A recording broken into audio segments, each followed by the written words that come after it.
ત્રણ પ્રકારના કોશન્ટ છે. એક ઇન્ટેલિજન્સ કોશન્ટ, બીજો ઇમોશનલ કોશન્ટ અને ત્રીજો છે spiritual quotient. Quotient it means આંક. પહેલો છે બુદ્ધિ આંક, બીજો છે સમજ શક્તિ આંક, લાગણીનો આંક, અને ત્રીજો છે સ્પિરિચ્યુઆલિટીનો, આધ્યાત્મિકતાનો આંક. 3 દિવસ દરમિયાન આપણે જે પ્રયત્ન કર્યો છે એ આઈક્યુનો વધારે પ્રયત્ન કર્યો છે.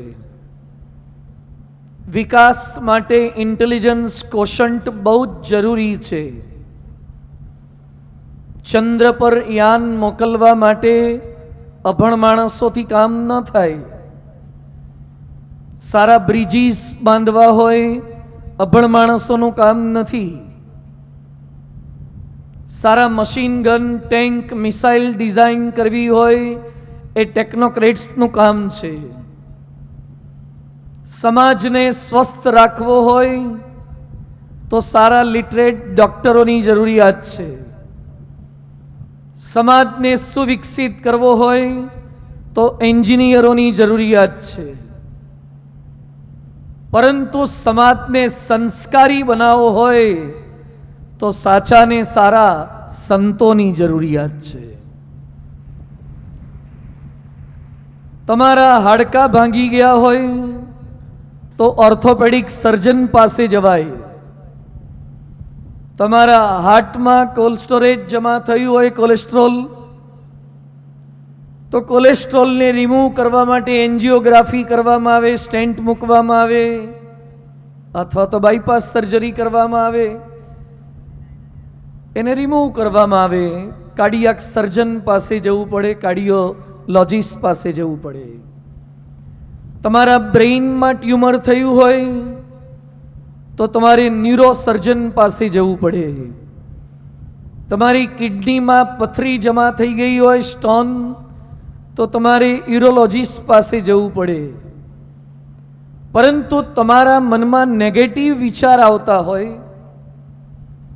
તમારા મનમાં ઈર્ષાથી હેરાનગતિ થતી હોય, અહંકાર તમારો પીછો ન છોડતો હોય, તમને તમારી પત્ની સાથે ન બનતું હોય, પરિવારના સભ્યો સાથે ન બનતું હોય, બધાની વચ્ચે રહેવા છતાં પણ એકલવાયાપણાની અનુભૂતિ થતી હોય, એના જવાબ કોઈ જ હોસ્પિટલમાં નથી. તમારે તીખા પિઝા ખાધા હોય, વડાપાઉં ખાધા હોય, કે દાબેલીનો તીખો મસાલો દાબ્યો હોય અને એસિડિટી હાઈપર થઈ હોય, તો એની દવા છે pantoprazole, ranitidine, famotidine, Digene. These are the tablets for the hyper acidity. પણ તમને કોઈકનો સારો મોબાઈલ જોઈને બળતરા થાય, એ બળતરાની દવા મેડિકલ સાયન્સમાં હજી શોધાઈ નથી. એક ડૉક્ટર મને મળવા આવ્યા.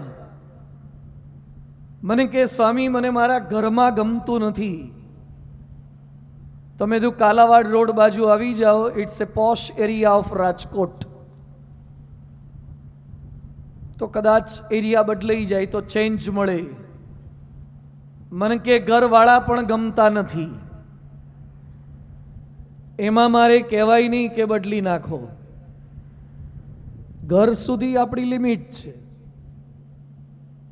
એટલે બધું ઘરવાળા ગમતા નથી. ડૉક્ટર છો ને તમે? મને કે છોકરાએ ગમતા નથી.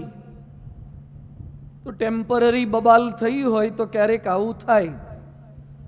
ઘણા ભક્તો અમારી પાસે આવતા હોય, પછી કેટલાક બોલતા હોય છે કે સ્વામી, ખરેખર તમે સુખી થઈ ગયા. આ સંસારમાં કાંઈ માલ નથી, બિલકુલ પડવા જેવું નથી. આ અમે સાંભળીએ ત્યારે તરત ખબર પડી જાય કે અત્યારે એના ઘરમાં લગભગ કંઈક તકલીફ જેવું ચાલે છે. જો સારું ચાલતું હોય તો કોઈ આવું બોલવા આવતા નથી, તો ક્ષણિક વૈરાગ્ય જેવું લાગે. એટલે મેં ડૉક્ટરને વાત કરી કે રાજકોટમાં એન્ટર થતાં જ આજી ડેમ છે,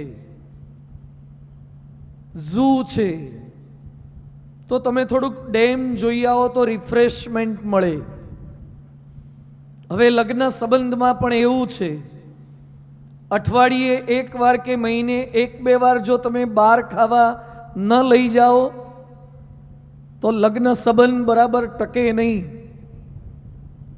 વર્ષે એકાદ વાર તમારે શિમલા, કુલુ મનાલી, મસૂરી, નૈનીતાલ કે સાઉથ કે ઈસ્ટ કે વેસ્ટ કંઈક તમારે બહાર ફરવા લઈ જવા પડે. ઘણા લોકો અમને કહી જાય છે, હમણાં જ અમારા એક ભક્ત જ બહાર જતા હતા, મને કહેવાય 7 દિવસ સુધી મને ફરવા જવામાં ના પાડતા નહીં. મને કે આવવા જવાના 2 દાડા છે ને 5 દાડા ફરવાનું છે. મને કે આ 5 દાડા તમે મને જો છૂટ આપશો ને તો બાકીના 360 દાડા મને ઘરમાંથી છૂટ મળશે. એટલે મને સાચવી લેવા દેજો. તો એ પરિવારમાં પણ બધાના મન સાચવવા હોય તો તમારે ફરવા લઈ જવા પડે છે. એટલે મેં આ ડૉક્ટરને વાત કરી કે સાહેબ તમે આજી ડેમ જોઈ આવો. મને કે છેલ્લા 6 મહિનાથી મને ડેમ જ દેખાય છે. તો 6 મહિનાથી શું કરવા ડેમ દેખાય છે? મને કે ડેમમાં પડવું છે. ડૉક્ટર થઈને ડેમમાં પડાય, પાછા એમડી ફિઝિશિયન, સારી પ્રેક્ટિસ ચાલે, તો ડેમમાં કેમ પડવું છે? મને કે અત્યાર સુધી મારી સારી પ્રેક્ટિસ ચાલતી હતી, પણ હવે મારી બાજુમાં બીજી એક મોટી હોસ્પિટલ થઈ ગઈ, એટલે મારા પેશન્ટનો ફ્લો ઘટી ગયો છે અને મને પેલાનો પ્રોગ્રેસ સહન થતો નથી. એટલે ડિપ્રેશન, ફ્રસ્ટ્રેશનનો શિકાર બનતો જઉં છું. નેગેટિવિટી વધી ગઈ છે, મરવાના જ વિચાર આવે છે. ખાલી વિકસિત ભારત ન ચાલી શકે. રોડ રસ્તા એક વિકાસનું એક અંગ છે. મોટા મોલ, પહેલા ગામડામાં કરિયાણાની નાનકડી દુકાનોમાં આપણે જતા, અહીંયા બેઠેલામાંથી જેણે 5 પૈસા વાપર્યા હોય એ હાથ ઊંચો કરો. લગભગ અનેક લોકો છે જેણે 5 વાપર્યું હતું. તમારા છોકરાના નસીબમાં 5 જોવાનું એ લખ્યું નથી. આ નવી પેઢીમાં આપણે 5 હતું, 10 હતું, ષટકોણિયું, પાછું 20 આવ્યું હતું, અને પાયલી મળે એટલે તો જાણે બેડો પાર થઈ ગયો. 8 આના, અને ઘરે મહેમાન આવે એની તો આપણે રાહ જોતા હોઈએ. મહેમાનને ખવડાવવાનું આપણે ના હોય, પણ મહેમાન જે 2-5 રૂપિયાની નોટ આપે અને એમાં આપણો ઘણો ગુજરાન થઈ જાય. મીઠો મસાલો 25 પૈસાનો આવતો, આવડી પ્લાસ્ટિકની કોથળી, અંદર મુખવાસ થોડી તૂટી પૂઠી, કડક તૂટી પૂઠી, હા, અને અડધું કાજુ અંદર મૂક્યું હોય. અને આ ભૂંગળા, બટાટાના ભૂંગળા આવે છે ને, એવા પેલા ભૂંગળા આવતા હતા, આંગળીમાં ભરીને ખાવાના ને કશું આવું હતું. અને ₹1-2 રૂપિયા તો કશું હોય જ નહીં. અને એમાં સામાન્ય દુકાનો. આ નવી અત્યારે આ વિદ્યાનગરના રોડ પર તમે જુઓ તો જાણે ન્યુયોર્કમાં મેનહેટનમાં નીકળ્યા હોય એના જેવું થઈ ગયું છે આ બધું. લંડનમાં ફરતા હોય એટલું બધું, અને બધું બ્રાન્ડેડ જ બધું મળવા લાગ્યું છે. અને મોટા મોટા મોલ આવી ગયા, એસ્કેલેટરો આવી ગયા, ગાડીઓ આવી ગઈ. એક છોકરો મંદિરે ગાડી લઈને આવ્યો પૂજન કરાવવા માટે. અને આપણા ત્યાં હિન્દુઓમાં એક પવિત્ર પ્રથા છે કે કંઈ પણ વસ્તુ લઈએ તો પહેલાં એને પૂજિત કરાવીએ, ભગવાનના ત્યાં લઈ જઈએ. સંતો હાજર હોય તો સંતો ચાંદલા કરે, ભગવાનના પ્રસાદીના પુષ્પ કે હારથી એને પ્રસાદીભૂત કરી આપે. ગાડી લઈને આવ્યો, પૂજન કર્યું, અમે ગાડીમાં બેઠા, એ ચલાવતો તો એસી ચાલુ કર્યું પણ ગરમી બહુ હતી. બફારાનો સમય જેવો અત્યારે ચાલે છે ને એવો બહુ બફારો હતો, હ્યુમિડિટી. એટલે હું ગ્લાસ ખોલવા ગયો તો મને કહે, સ્વામીજી ગ્લાસ તમારે નહીં ખોલવાના, તમારે બોલવાનું, ઓપન ધ ગ્લાસ. એટલે બધું બોલવાનું? હા કે બોલવાનું. આ કયું કરશે? MG હેક્ટર ગાડી હતી.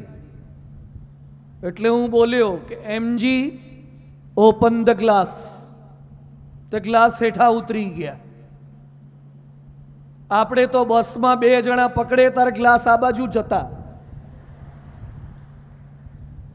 બસમાં નીચે જે ગ્લાસનું એલાઇનમેન્ટ આવે ને તો વિખાઈ જ ગયું હોય. એમાં કોકના સિંગ દાણા પડ્યા હોય ને આમલીના કચુકા પડ્યા હોય ને તે કાચ જાય જ નહીં. અમુક બસોમાં તો 2 કાચ ચોટી ગયા હોય તો બધી બાજુથી વરસાદ જ આવે, કશું જ નહીં. અમે એકવાર બસમાં બેઠા હતા, નાના હતા ત્યારે. તે વરસાદ પડે ને વાઇપર જ બંધ, ધોધમાર વરસાદ. તે ડ્રાઈવર થોડીક ચલાવે ને આગળ જઈને ગાભો મારે. આવું બધું ઘંટડી સિવાયનું બધું ખખડતું હોય. શાહબુદ્દીન રાઠોડ આવું કે ઘંટડી સિવાયનું બસમાં બધું ખખડતું હોય, કાથી બાંધી હોય, આ બધું હોય. એટલે અહીંયા આની ગાડીમાં હું બોલ્યો કે ઓપન ધ ગ્લાસ, તો ગ્લાસ હેઠા ઉતરી ગયા. તો હારું ખરું કહેવાય. પછી મને કે બોલો તમે તમારે જે ઓર્ડર આપવો હોય. એટલે મેં કીધું સ્ટાર્ટ ધ વાઇપર. તે વાઇપર સ્ટાર્ટ થઈ ગયા. પછી એ છોકરો મારી સામે જોઈને IT એન્જિનિયર છે. મને કે સ્વામી ગાડી બધું જ કયું કરે. હું જે બોલું ને આમ બોલું ત્યાં તો બધું કયું કરે. બહુ આજ્ઞાંકિત છે, ઓબેડિયન્ટ છે, બધું જ કયું કરે. એટલે મેં ધીમે રહીને એના ખભે હાથ મૂક્યો. લગન થઈ ગયા? મન કે ના બાકી છે. બધું ગાડી કયું કરશે પણ હું નથી બોલ્યો.